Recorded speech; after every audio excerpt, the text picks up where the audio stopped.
President Trump and the White House, saying they did not know that Jeff Sessions met with the ambassador during the campaign.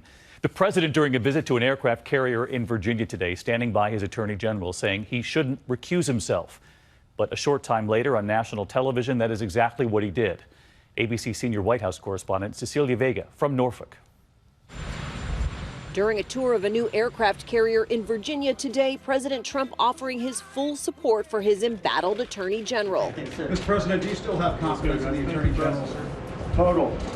Still, the president saying he had no idea about Jeff Sessions' conversations with the Russian ambassador. When were you aware that he spoke to the Russian ambassador? I wasn't aware at all. In fact, White House sources tell ABC News administration officials first learned about that contact overnight when the story broke in the Washington Post.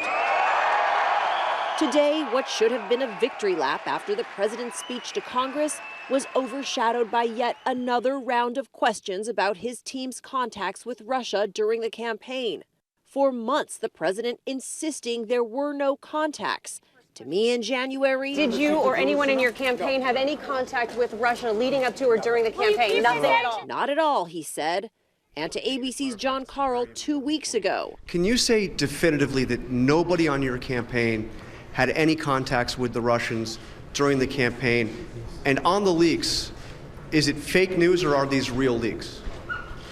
Well, the leaks are real. You're the one that wrote about them and reported them. The first part of my question, the contacts, can you definitively say that nobody... Well, I had nothing to do with it. I have nothing to do with Russia. I told you.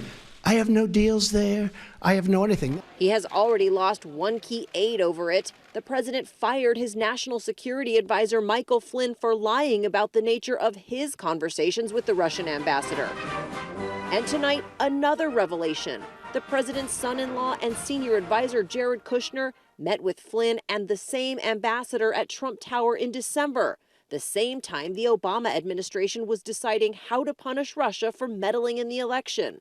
And that ambassador, Sergei Kislyak, also right there in the Capitol on Tuesday for the president's speech to Congress. The White House hoped to still be basking in the glow of that speech. Instead, they are now trying to explain their Russian connection and fending off what they call political attacks. All right, so let's go live to Cecilia Vega. She's in Norfolk, Virginia tonight. And Cecilia, Jared Kushner, the president's son-in-law, one of his closest aides, and now we're learning that he too met with the Russian ambassador during the transition. He did, David, in December. The meeting, we're told, lasted about 20 minutes, and they discussed the relationship between the two countries. A White House spokeswoman tells us that Jared Kushner meets with foreign dignitaries on a regular basis. But, David, as you know right now, with these questions swirling about Russia, every contact is under the microscope. Cecilia Vega with us again tonight. Thank you, Cecilia.